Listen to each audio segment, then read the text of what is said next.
गिबियावनो बयखौबो बोडोखौरां चेनेलाव बरायनानै लाग्रोनाय जाबाय। दिनै नोंथांमोननो मोननैसो रादाबफोर लानानै फैदों। अन्नानै रादाबखौ जोबजासिम खोनासंलांदो। बिदिब्ला फैदो दिनैनि रादाबाव।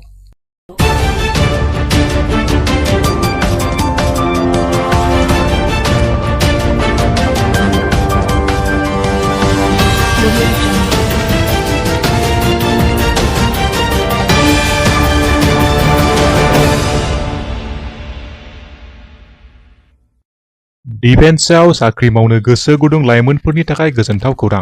भारतनि रौनिया बिफानाव साख्रि मावनानै आजिरा मोननाय माखासे सानसुमैफोरा लानानै फैदों बे गोजोनथाव खौरांखौ।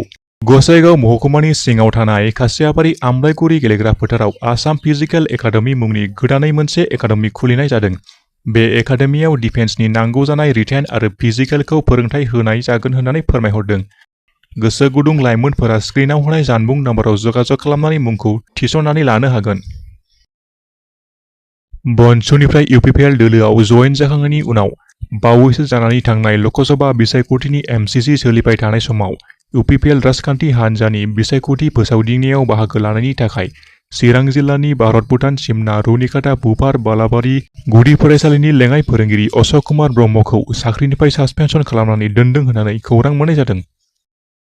हादरनि गेजेराव कभिसिल्डनि उनाव कभेक्सिनाव माखासे साइड इफेक्टफोर नुजाथिनायनि दाबि दिखांदों, जेरै हां लानायनि इनफेक्सन, थै गथा जानायनि केसफोर बैफोरखौ बिदिन्थि महरै दिन्थिदों।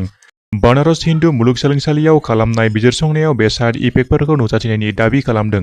बिजिरसंनायनि बादिब्ला बनारस हिन्दु मुलुगसोलोंसालिया खालामनाय बिजिरसंनायाव बाहागो लानाय सुबुंफोरनि 3 बाहागोनि 1 बाहागोआ कभिसिल्डनि साइड इफेक्टफोर नुनो मोन्दों। बे सुबुंफोरनाव हां लानायनि इनफेक्सन, थै गथा जानाय आरो बिगुरजों सोमोन्दो गोनां बेरामफोर नुनो मोननाय जादोंमोन। बिजिरसंगिरिफोरा मोनदोंदि लाइमोनफोरा जर'खायै जायखिजाया एलार्जिजों मोगा-मोगि जानाया कभेक्सिननिफ्राय खैफोदाव गोग्लैदों होननानै दाबि दिखांदों। गावसोरनि दावबायनायखौ इनस्टाग्रामाव लाइभ होबाय थानाय समावनो गारिनि गोख्रैथिखौ सामलायनो हायैयाव जायगायावनो 2 सुबुंनि जिउ खहा। जाथाया गुजरातनि आनन्द जिल्लायाव मोनसे राजालामायाव गंसे ट्राकखौ बारनो नाजानायाव गावसोरनि बांद्राय गोख्रैथि खारनाय कारा फांसे बिफांआव सौग्रावनायनि जाहोनाव 2 सुबुङा जायगायावनो जिउ खोमायो आरो गुबुन 3 गोब्राब जोखोम जायो। जाय हानजाया इनस्टाग्राम लाइभआव आहमेदाबादनिफ्राय मुम्बाइसिम गावसोरनि दावबायनायखौ लाइभ स्ट्रिमिं खालामगासिनो दंमोन, जेराव कारखौ 180 किल'मिटार/घन्टानि गोख्रैथियै सालायनाय नुनो मोन्दोंमोन। गुवाहाटीआव हानि दालालि खालामग्रा हमनो हादों। गुवाहाटी पुलिसआ नारेंगिनि हाउसिं कल'नियाव थानाय सासे हानि दालालि खालामग्रा सुबुंखौ हमनो हानाय जादों। सुलुंनिफ्राय मिथिनाय बादिब्ला नानमाटी पुलिस थानायाव बुधबारखालि एजाहार होनायनि उनाव दायनिगिरिखौ हमनो हादोंमोन। दायनिगिरि सुबुंखौ 49 बोसोर बैसोनि जगेश्वर नाथ होननानै सिनायथि होदों। सिपिआइ राजखान्थि दोलोनि दखल खालामनानै दोननाय हाखौ आयेन बेरेखा जब्द खालामनो नागिरनायनि हेंथायै नानमाटी पुलिस थानायाव एजाहार होनायनि उनाव दायनिगिरिखौ हमनो हायो। दायनिगिरिनि सायाव पुलिसआ जगेश्वर नाथनि सायाव साजा जाबसिननाय जायो आरो नायबिजिरनो आखायाव लायो।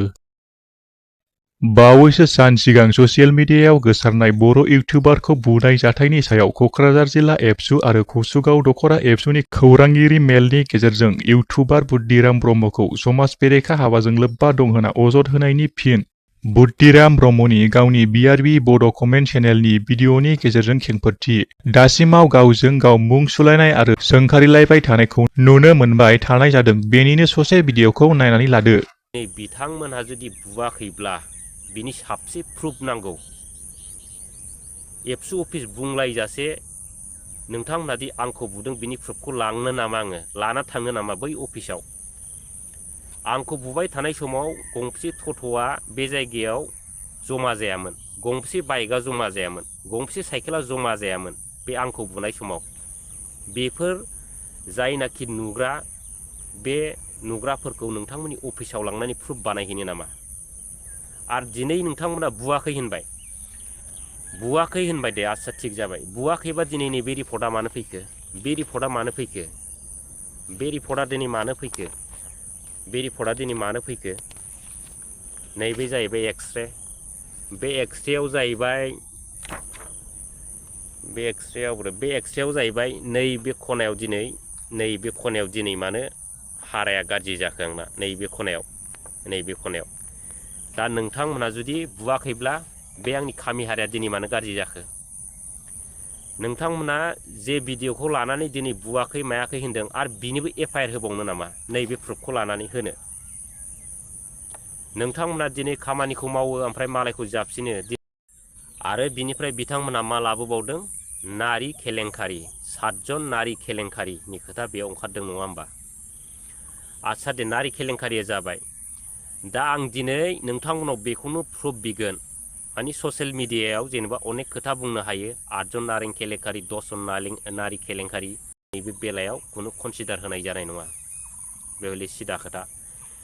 बिथांमोनहा बिनि प्रुफखौ जुदि साननैनि गेजेराव होनो हायाबा सानथामावनो आं बिथांमोनखौ केस होनाय जासिगोन आरो बे हले सिदा खोथा बेयाव खुनु रेहाय गैया। दिनैनि थाखाय एसेखिनियानोसै। आसा खालामो नोंथांमोना रादाबखौ खोनासंनानै मोजां मोनबाय। मोजां मोनदोंबा अन्नानै लाइक खालामदो आरो चेनेलाव गोदानै फैदोंब्ला साबस्क्राइब खालामनानै गालांदो। गोजोन्थों।